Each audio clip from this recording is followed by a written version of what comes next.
ഞാൻ പെട്ടെന്നുള്ള 2 ട്രിക്സ് പറഞ്ഞുതരാം. നിങ്ങൾക്ക് ഹെയർ ഭയങ്കര ഡ്രൈ ആണെന്ന് വിചാരിക്കുക, നിങ്ങളുടെ ഹെയർ പെട്ടെന്ന് ഇങ്ങനെ പൊട്ടിപ്പോകുന്നുണ്ട് എന്ന് വിചാരിക്കുക. നിങ്ങൾ എന്താ ടെസ്റ്റ് ചെയ്യേണ്ടത് അറിയോ?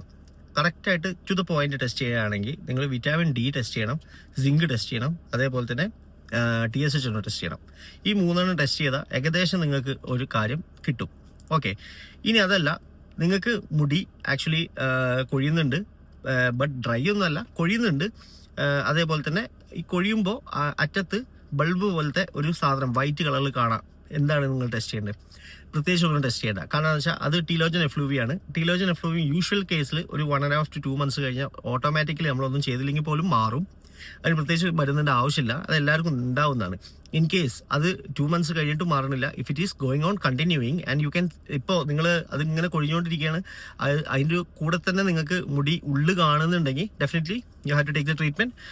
ആ സമയത്ത് നിങ്ങൾ വിറ്റാമിൻ ഡി ടെസ്റ്റ് ചെയ്യണം, സിങ്ക് ടെസ്റ്റ് ചെയ്യണം, മഗ്നീഷ്യം ടെസ്റ്റ് ചെയ്യണം, കോപ്പർ ടെസ്റ്റ് ചെയ്യണം. ഓക്കെ, എന്തിനാണെന്ന് വെച്ചാൽ ഇതൊക്കെ ടെസ്റ്റ് ചെയ്യുന്നത് വെച്ചാൽ സിങ്കും കോപ്പറും ഒക്കെ ടെസ്റ്റ് ചെയ്യുന്നത് മെയിനായിട്ട് ഹെയറിൻ്റെ ഗ്രോത്തിനും ഹെയറിൻ്റെ കട്ടിക്കൊക്കെ വല്ല മാറ്റങ്ങളും, അതായത് ഈ സിങ്കും കോപ്പറും മഗ്നീഷ്യമൊക്കെ കുറയുമ്പോഴാണ് ഹെയറിൻ്റെ കട്ടി അല്ലെങ്കിൽ ഹെയറിൻ്റെ ആ ബ്രിറ്റിൽനെസ്, അതേപോലെ ഹെയറിൻ്റെ റൂട്ടിലുള്ള സ്ട്രെങ്ത്ത്, അതേപോലെ തന്നെ ഹെയറിനുള്ള രക്തയോട്ടം, അതൊക്കെ കൊടുക്കുന്ന ആളുകളാണ് ഇതൊക്കെ.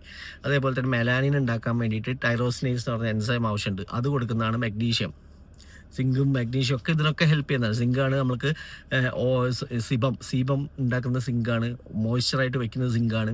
അപ്പോൾ ഇതൊക്കെ ടെസ്റ്റ് ചെയ്യണം. ഇതൊക്കെയാണ് നിങ്ങൾ മെയിനായിട്ട് ടെസ്റ്റ് ചെയ്യേണ്ടത് അങ്ങനത്തെ സമയത്ത്. അങ്ങനെ ഒരു കാര്യം പറയാം, നിങ്ങൾ ഒരിക്കലും നിങ്ങൾ സ്വന്തമായിട്ട് ഒരു ഡയഗ്നോസിസിൽ എത്തരുത്. നിങ്ങൾ ഏറ്റവും അടുത്തുള്ള ഡോക്ടേഴ്സിനെ കാണിക്കുക, ഡോക്ടർ പറയുന്ന പോലെ ചെയ്യുക. ഞാൻ ജസ്റ്റ് നിങ്ങളുടെ അറിവിന് വേണ്ടി പറഞ്ഞതാണ്. ഓക്കെ, ഇതാണ് ടെസ്റ്റ് ചെയ്യേണ്ടത്.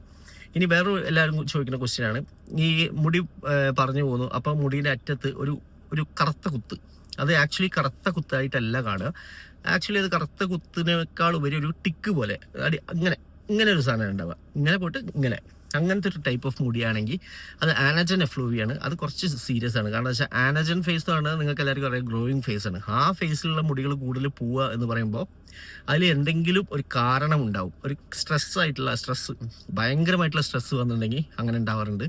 അതല്ല ഭയങ്കരമായിട്ടുള്ള എന്തെങ്കിലും ഓട്ടോ ഇമ്മ്യൂൺ ഡിസീസസ് വരുന്നുണ്ടെങ്കിൽ, ക്യാൻസർ പോലത്തെ അസുഖങ്ങൾ വന്നിട്ടുണ്ടെങ്കിൽ, കീമോതെറപ്പി വന്നിട്ടുണ്ടെങ്കിൽ, അതല്ല നിങ്ങൾക്ക് യൂഷ്വലി ടെൻഷൻ കൂടുതലാണെങ്കിൽ, അങ്ങനത്തെ കേസുകളിലൊക്കെ ഇത് വരാറുണ്ട്. ഓക്കെ, പിന്നെ നിങ്ങൾ മനസ്സിലാക്കേണ്ട ഒരു കാര്യം എന്താ വെച്ചാൽ നമ്മൾക്ക് കുറേയൊക്കെ നമ്മുടെ സൈക്കോളജിക്കലായിട്ടും ഈ മുടീനെ ബാധിക്കുന്നുണ്ട്. നമ്മൾ കൂടുതലായിട്ടും എപ്പോഴും സ്ട്രെസ്ഡാണ്, എപ്പോഴും വിഷമമാണ്, എപ്പോഴും സങ്കടത്തിലാണ് ഇരിക്കുന്നതെങ്കിൽ നിങ്ങൾക്ക് നല്ല രീതിയിൽ മുടി കൊഴിച്ചിലുണ്ടാവും. അതിന് നിങ്ങൾ എന്ത് ചെയ്തിട്ടും കാര്യമില്ല. Better keep your dopamine level correct. അതിന് നിങ്ങൾ തന്നെ പരിശ്രമിക്കണം. അതിന് എന്താണ് സങ്കടപ്പെടാൻ കാരണം, എന്താണ്, അതൊക്കെ പരിഹരിച്ച് തന്നെ പോകണം. അതല്ലാതെ മരുന്ന് കഴിച്ചുകൊണ്ട് കാര്യമില്ല.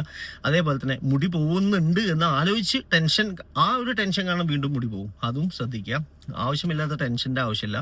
നമ്മൾ കറക്റ്റ് കൊണ്ടുപോവുകയാണെങ്കിൽ നല്ല രീതിയിൽ മുടി നമുക്ക് എത്ര കാലം വേണമെങ്കിലും ഇതാക്കാം. ഈ ജനറ്റിക്കും കാര്യങ്ങളൊക്കെ ഒരു 50% മാത്രമാണ് നമ്മളെ മുടീനെ ഒരാളെ ഫാക്ടറിയിൽ എഫക്റ്റ് ചെയ്യുന്നുള്ളൂ.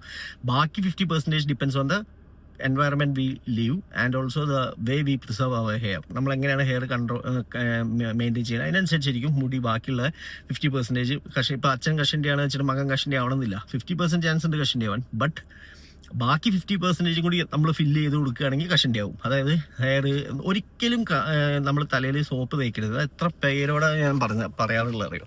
നമ്മൾ ഈ ട്രീറ്റ്മെൻറ്റ് എസ്സീറ്റ് ചെയ്ത് കഴിഞ്ഞാൽ ആദ്യം പറഞ്ഞ സോപ്പ് തലയിൽ തേക്കാൻ പാടില്ല, ചൂടുവെള്ളം ഒഴിക്കാൻ പാടില്ല, സോപ്പ് തലയിൽ തേക്കരുത്. അതിന് പകരം നിങ്ങൾ ഷാമ്പു യൂസ് ചെയ്യുക. ഷാമ്പു ആണെങ്കിൽ തന്നെ you can use conditioner also. Conditioner എപ്പോഴും യൂസ് ചെയ്യണമെന്ന് ഞാൻ പറയാറുണ്ട്. പിന്നെ അതാണ് എനിക്ക് ഇന്നത്തെ ഒരു ഇതിൽ പറയാനുള്ളത്. ജസ്റ്റ് ഞാൻ പറഞ്ഞു. Thank you, by.